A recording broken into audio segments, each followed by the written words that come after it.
And now, my conversation with PolyMath. I'm going to come right out of the gate with the most cliche and boring question I ask almost everyone, so I'll ask both of you. Origin story.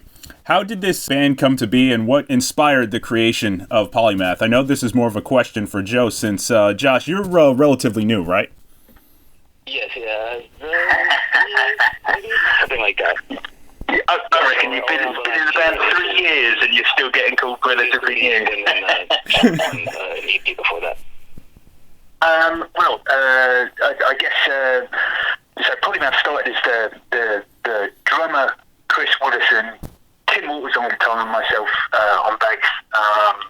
And we all lived in Brighton, and Brighton was, Brighton's a fantastic town for kind of weird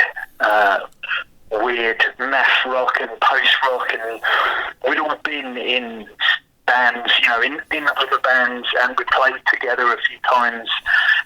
But actually, I guess PolyMath came to be because Tim, our guitarist, is a drummer first. That's his first instrument, and he wanted to be in a band where he was playing guitar, because he was playing drums in the band before PolyMath, Monsters Building Robots, which he was in with Pete Lambeau from Alma and Codes in the Clouds. Pete, we got to sing on one of the songs on the Cadaver Tomb records. But yeah, PolyMath started as an avenue for Tim to get to play guitar. And I think me and Tim were both massive Mars Volta fans, and Chris was the best drummer we knew. So the three of us, decided to get together to try and make music. To be honest, that's what got Josh in as well. Just the fact that he was a massive Mars Volta fan as well, and we wanted keys down the line. So.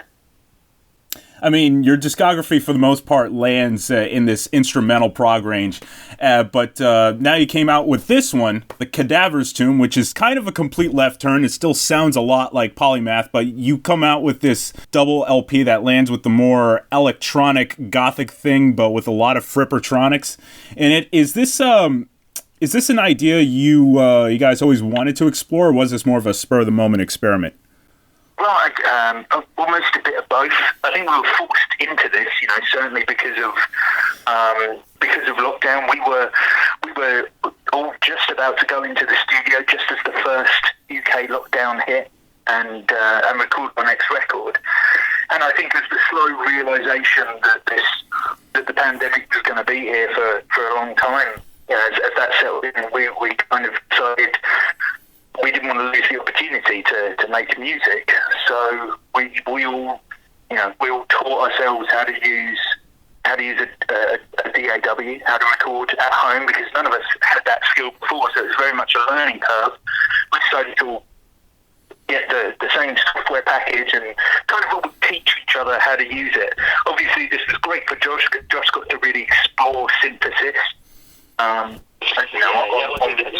of the main reasons I ended up playing lots of synths on it wasn't because it wasn't really some decision. It was just actually that my keyboard that I do the Rhodes and organ stuff normally with was down at Thames in Brighton, and because of lockdown I couldn't even go get it. So all I had was the synth, and then I just ended up just having fun exploring that. So it was largely kind of just kind of organically grew out of the situation we were forced into, and the electronic aspect was because we couldn't record drums. So it was definitely just trying to be creative with whatever we had and make whatever came out. Yeah, that's exactly it. Yeah, I noticed that there's no drums on the record. Was that just completely an impossible thing, and so you just went with sequencers?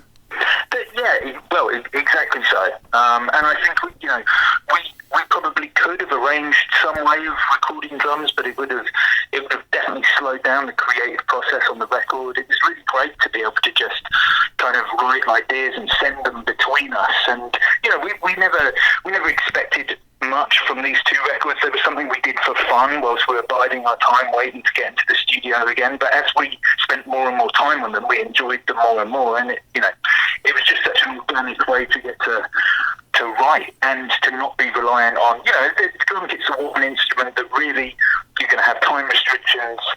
You're going to need a big space, and they're going to be the most complex thing to mix. And as we decided to do this all ourselves, we needed things that were going to be easy for us to get hold of and kind of work out. Because I also saw in your guys' Twitter feed that you're like questioning whether or not your drummer Chris's playing ability has deteriorated at this point because of that. To be honest, I mean, like, it's weird when you're writing and recording just directly in the computer and not ever rehearsing or doing anything. It means you only ever correctly played the part once, because you play it, it's recorded correctly, and then you never play it again. You're not actually rehearsing or doing any repetition. Right. I think I can't speak for everyone else, but yeah, I think we've all haven't really had the same level of rigorous rehearsal as normal. But yeah, the most extreme would be Chris, just because he didn't have drums. So. Oh yeah, for sure. I can't remember how to play any of the songs on the Cadaver tune now. I would have to sit down and isolate parts and figure out what I even played. I had no idea how the songs were played, what about keys, and then it just was stuff we made as we went along, basically. So was the writing process any different for this album because of that? Because you also did something new here that you didn't do previously, is that you actually have some guest vocals in the mix, too. Yeah. I mean, and that was so much fun. We absolutely loved like getting a load of our friends from kind of the math rock and post rock scene over here on board. That was a real pleasure to get to send them things. But very much the vocals were the last part. Like, I think, Josh, you and me were saying that I think we didn't realise this at the time, but I think the tracks we ended up handing over for vocals were the tracks where we'd written them, worked on them, and then we were like, there's something missing from this. Maybe it needs vocals. And then we'd kind of think of someone we knew who we thought would be good on that sort of track. So very much the vocalists were getting an almost finished track. I think the only exception to that would be Tear Down the Signs on the Cadaver Tune Part 2, which we gave to Emma Larkham, and very much that song was something that we couldn't quite get. That song had been through lots of rewrites, lots of reimaginings.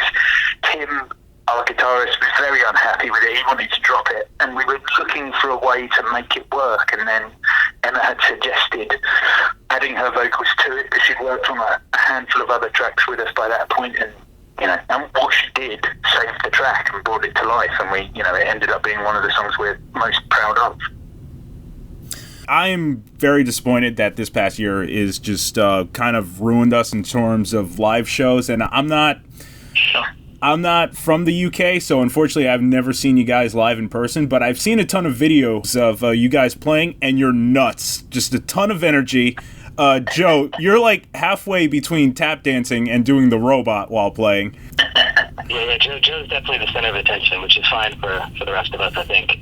I have to make up for having the easiest job in the band. I definitely play the least notes, so I make up for it by tap dancing. That's the trick. You're sitting down facing sideways, trying to pretend there's no crowd, being nervous half the time, and then Joe's the exact opposite. So I think it balances out pretty well. Yeah, that's right, yeah. Just overcompensating. Yeah, exactly. Definitely. We love playing live. Live is the best bit for sort of, a big, kind of loud, aggressive instrumental band. It's the thing. Like, instrumental music isn't as easy for people to access or get into, and so I think a live show becomes such an important part of getting the audience involved in what we're doing. So, that's our rhythm. This album is so completely different. It's because we weren't sitting in a room and actually playing, and you can't kind of feed off each other's energy, and it's not easy to just take a weird riff and then chop it up and make it more complicated with different time signatures and all that. Like all of that would kind of require having rehearsed together in a room, and so that's kind of like, I think that is definitely reflected in this album, just not being like that at all, and so it doesn't have that same sort of, I don't know, it just doesn't have that. It's that organic process sort of feel. I know. Not right now, because we're still technically in the apocalypse, but do you have any plans to play shows here in the U.S. in the future? Oh, my goodness. We don't have anything written down, just yet for it. Of course, our rider just decided to, cut itself off from our immediate neighbours. So we're trying to work out how we can still get over to Oh, Europe right, now, yeah. let alone the Very States. sorry about that. We all are, yeah. But yeah, I'm we'd absolutely. even get home to my family right now, so. We would definitely absolutely love to, though, if we can ever work out doing it. It's just complicated. Yeah, I mean, it's still, the States and Mexico are still our most popular places as far as Spotify is concerned. And, we'd absolutely love to come over there. We're lucky enough that we've managed to start, we just got a new booking agent with that Shalom Records, and we've managed to hopefully book ourselves. I think we've got a tour of the UK in October. Fingers crossed. I mean, that could all blow up again. We don't know what's going to happen there. And then hopefully we're booking something for. It's kind of been rescheduled as it is, but I think that might actually happen. Yeah, exactly. So hopefully October, and then we're looking at something for April again in the UK. We are just waiting to see how UK bands are able to sort of tour in Europe again first, because Europe is our bread and butter. We love touring there so much, and there are so many fantastic instrumental math prog bands in kind of France and Germany and Belgium and Luxembourg. So, and we've got lots of friends over there. So we love touring there. We want to definitely do that again as a first port of call. But coming over to the States is a high priority for us. We would love to, and especially when we've got our resident West Virginian in Josh as our consultant. It seems like. In fact, Josh, why haven't you booked us a tour in the States yet? We could do your hometown. Let's get all that money together. It's basically just having to bring over instruments, and I don't know, it's just much more expensive, isn't it? And you don't really have the same network of booking agents, and it's hard to guess what crowd responses you'll get, and I don't know, it's just a lot of unknown. We're basically waiting for someone to tell us how to do it. That's what I'm saying. Yeah. Well, I'm definitely crossing fingers that you guys are able to work that out. But this is now the portion of the interview before we finish that I'd like to do a series of potpourri questions I like to call 3 questions from the magic crystal ball. Are you ready? I'm born ready. All right. First question. Coffee or tea? Coffee. It's clearly coffee. I thought you'd say tea. Huh. Oh, surprising. It's always going to be coffee. We've got some amazing little brew houses around Brighton, and Josh obviously does in London as well. So it's always coffee. I cannot get converted to the black tea thing, to black tea with milk. I've been here 8 years, and I've gone through phases of attempting to start liking it, and I just don't really. So definitely all coffee for me. Yeah, that's the one question out of these that there's a correct answer, and it's coffee. Second question. I could definitely hear it in the music, and I hear that you have a certain love for Omar Rodriguez Lopez. So, favorite Mars Volta album? The Bedlam in Goliath. Josh? I'm kind of weird. It's Ambitexture. It's my favorite. I think, I don't know, for me, it's hard to really say, but it's Francis to me, Ambitexture and Bedlam and Goliath. It's an amazing. I think between those two as well. Ambitexture. If Tim was on here, he'd be having a pop at us right now, because Tim is a very firm deloused in the crematorium, Francis and the Music Man. But I think me and Josh see eye to eye on that.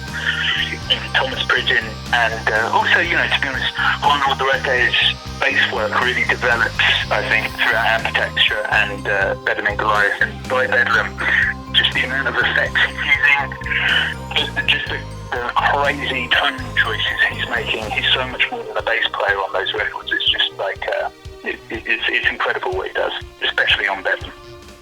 Yeah, Bedlam is where he really, really shines through on that, I think. I mean, it's just so aggressive, and it cuts through as much as the guitar does, But it took a bit to fully merge, I guess. I'm partial on Francis the Mute myself, but they're all great. They're all great albums. I mean, they're kind of different. It's hard to say, I wouldn't say one's better than the other or not. It's just that's what I listen to the most often, I guess, which is the most objective way to decide, right? Yeah. And final question. If the stage were to ever catch fire, what would be the one item you would be okay with leaving behind and not coming back for? Joe.